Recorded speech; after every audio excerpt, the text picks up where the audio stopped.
እዚህ ግን ትሴት ታዋቂ ዝነኛ ዘፋኝ ታረጋለች። ስሟም ዮ ይባላል። እድሜዋ 30 ዓመቷ ነው። የምትኖረው ቴክሳስ ውስጥ ነው። የሆነ ቀን ታዲያ ኮንሰርት ተዘጋጀ እዛው ቴክሳስ አካባቢ። ታዲያም እዚህ ኮንሰርት ላይ በዘፋኟ በጣም ተደመመች፣ ወደደቻት። ነገሩን በሱም አላቆመም። ቤቷ ገብታ ስለሷ ማሰብ ማቆም አልቻለችም። እንዴት አድርጌ ቀርባታለሁ ብላም ስታስብ አንድ ነገር መጣላት። ምን? ለአድናቂዎቿ መስራት። ለአድናቂዎቿ መስራት ማለት በዘፋኟ ስም ቲሸርት መሸጥ፣ በዘፋኟ ስም የተለያዩ ነገሮችን መስራት፣ የሷን ስም ተጠቅመው ማለት ነው። ታዲያም ለዚች ዘፋኝ በማናጀሯ በኩል ይህን ደብዳቤ ትልካለች። እኔ ለአድናቂዎቿ የሚሆን ገቢ ማስገኛ መንገድ ልፍጠር። በውጭ ሀገር ያው ፋን ክለብ ነው ይባላል። እንደሱ አይነት ነገር ልፍጠር ትላቸዋለች። ማናጀሯ ባይዘው የዘፋኟ አባቷ ነው። እናም አባቷ ይሄን ነገር እንድታረግ ስትጠይቀው አይ ይቅርቅር፣ አሁን ይሄን የማድረግ ሀሳቡ የለንም ይላታል። ይኸውም ተስፋ ምቁርጥ ሰው አልነበረችም። በጊዜው ደጋግማ ትደውላለች እሺ እስከሚሏት ድረስ አባትየውም በቃ ምርር ሲለው እሺ በቃ ምንም ግን የምናወጣው ወጪ የለም ሲላት ኧረ ሁሉ ነገር በእኔ ጣሉት፣ እኔ ሁሉ ነገር ማወጣው ትላቸዋለች። ከቤቷ ሆና መስራት ጀመረች። ዘፋኟ በነገራችን ላይ ሰሊና ትባላለች። ሰሊና ስላችሁ ሰሊና ጎሜዝ አይደለችም። ሰሊና በ19 ቤቶች ውስጥ በጣም ታዋቂ የነበረች ዘፋኝ ነበረች። የእሷን ፎቶ ምናምን እያደረገች ለአድናቂዎቿ መሸጥ ጀመረች። ኢቭን ከእሷ ፊርማ ትቀበልና ፊርማውን ሁሉ መሸጥ ጀመረች ለአድናቂዎቿ ማለት ነው። ይህን ነገሮቿን ደግሞ ማናጀሯ ወይም ደግሞ የሰሊና አባት ሲያይ ጎበዝ ይላትና ሰሊናን ያስተዋውቃታል። እሷም ደግሞ ከሰሊና ጋር መቀራረብ ስለሆነ ፈልገው በጣም ደስ አላት። አብራቸው ሆናም በደንብ መስራት ጀመረች። እንዲሁም አባል አድርገዋት ብር ሁሉ መክፈል ጀመሩ ለዮ። ሰሊና ደግሞ በዚህ በኩል በቃ እውቅናዋ በጣም እየጨመረ መጣ። የሰሊናም ትክክለኛ ፎቶዋ ይህን ይመስላል። ሰሊናም ደግሞ ዘፈኑ ላይ ብቻ ሳይሆን የራሷንም የሆነ የግል ስራዎችንም ትከፍታለች። ልብስ ቤት ዮ ደግሞ ከዛ ካለችበት ቦታ ከፍ ትደረግና ይህንን የልብስ ቡቲክ ኮንትሮል እንድታረግ ሁሉ ትደረጋለች። በነገራችን ላይ ያለፈው ቪዲዮ ላይ የሚገርም ላይክ ነው ያደረጋችሁት። በሪሞት አልቀራችሁም፣ በቲቪ አልቀራችሁም፣ ቆንጆ አድርጋችሁን ላይክ ያደረጋችሁት። ያንን ላይክ እዚህ ቪዲዮም ላይ ይደገም እንዳረሱ ላይክ እስካሁን ካላደረጋችሁ ላይክ አድርጉ። ወደ ታሪኩ እንመለሳለን። ዮ እስካሁን ህልሟ የነበረው ይሄ ነበረ፣ ከእሷ ጋር መቀራረብ፣ የእሷ ጓደኛ መሆን። ይህም ነገሯ በጥቂቱ ተሳክቶላታል።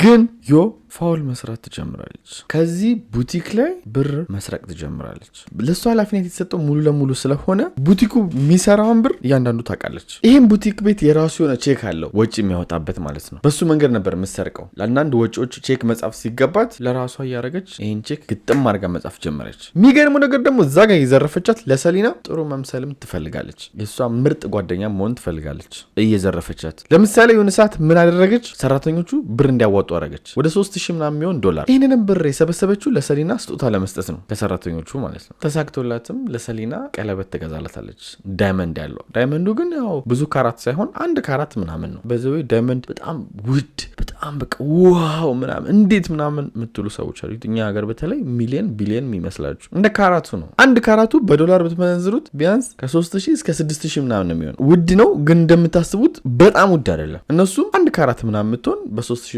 ቀለበት ገዙላት። የሚገርመው ግን የሰበሰበችው ብር እሱን ወስዳ ከቡቲኩ ላይ ሌላ ብር ወስዳ ነው ያን ቀለበት የገዛችው። 3000 ለራሷ አረገችው ዮ ማለት ነው። በነገራችን ላይ ስትሰጣት ሁሉ የሚገርመው ነገር ከራሷ ብር አውጥታ እንደሰጠቻት አድርጋ ሰራተኞቹ አዋጥተዋል፣ እንደዚህ አድርጓል ያለችው ነገር ሁሉ የለም። ሰሊናም ይሄንን ቀለበት ስታየው ግን ወደው ነበር፣ በጊዜው ደስ አላት። እናም ሰሊና እኔና አንቺ እስከ ዘላለም ጓደኛሞች ነን፣ አንቺ ትለያለሽ አለቻት። ከጀርባ መሰራባትን ግን አላወቀችም። ችግሩ ግን በዚህ በኩል አባትየው ቡቲኩን መመርመር ጀመረ።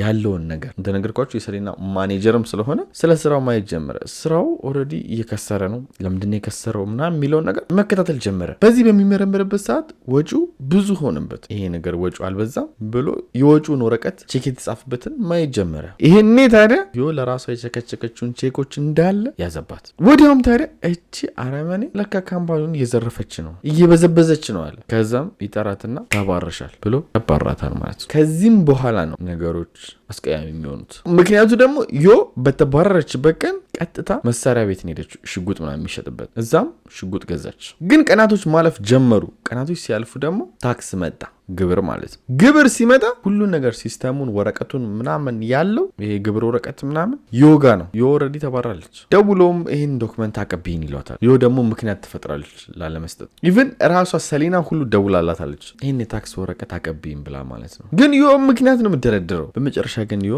እሺ ትላቸዋለች።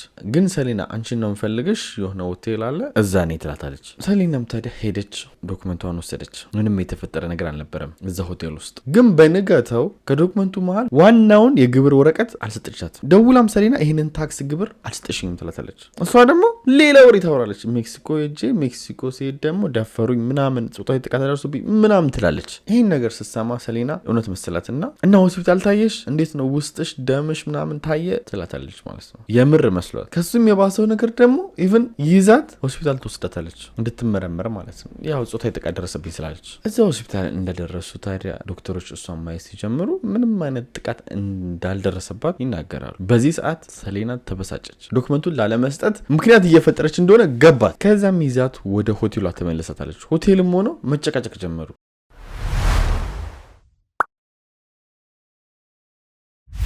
እንኳን አደረሳችሁ እኔ ብላችሁ በደረቁ ነው። ዲኤምሲ ግን ትልቅ ነገር አቅርቦላችሁ ነው እንኳን አደረሳችሁ ያላችሁ። ምክንያቱም በካሬ 97,000 ብር ሲሸጥ የነበረው በዓልን አስመልክቶ 78,000 ብር ተደርጎላችኋል። ጽድት ያለ የሚገርም አፓርታመንት ከፈለጋችሁ ዲኤምሲ ላይ ባለ 1 መኝታ ቤት ከ430,000 ብር ጀምሮ፣ ባለ 2 መኝታ ቤት ከ620,000 ብር ጀምሮ፣ ባለ 3 ነው የምፈልገው ካላችሁ ደግሞ ከ750,000 ብር ጀምሮ ለእናንተ ገንብቶ መሸጥ ይፈልጋል። ከእርሶ የሚጠበቀው 40%ን በ2 ዓመት መክፈል ብቻ ነው። የቀረውን 60% ከባንክ ጋር አያይዘው ዘና ብለው ፈታ ብለው መክፈል ይችላሉ። ይህ አፓርታማ ታዲያ መኖሪያም ብቻ አይደለም፣ ለልጆቹ መዝናኛ፣ እርሶም ሲፈልጉ ዋናም የዋኙበት እንዲሁም ሁሉን የያዘ የገበያ ማዕከል ያሟላ ቆንጆ አፓርታማ በመሀል አዲስ አበባ ሰርቶ ለእናንተ ማስረከብ ይፈልጋል። ይሄ የበዓል እድል እንዳያመልጣችሁ። ለበለጠ መረጃ ከታች ባለው ስልክ ቁጥር ይደውሉ።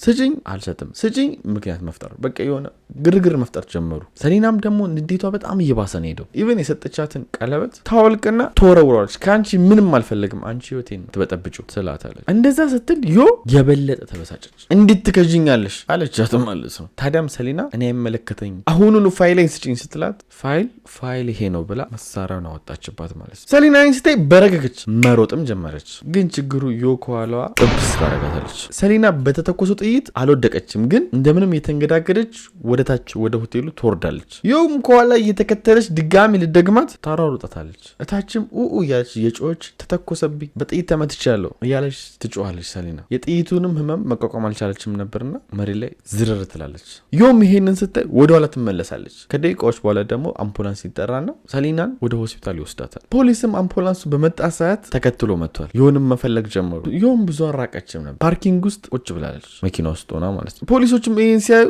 ስሚ እጅሽን ወደ ላይ አድርገሽ ውጪ ይሏታል።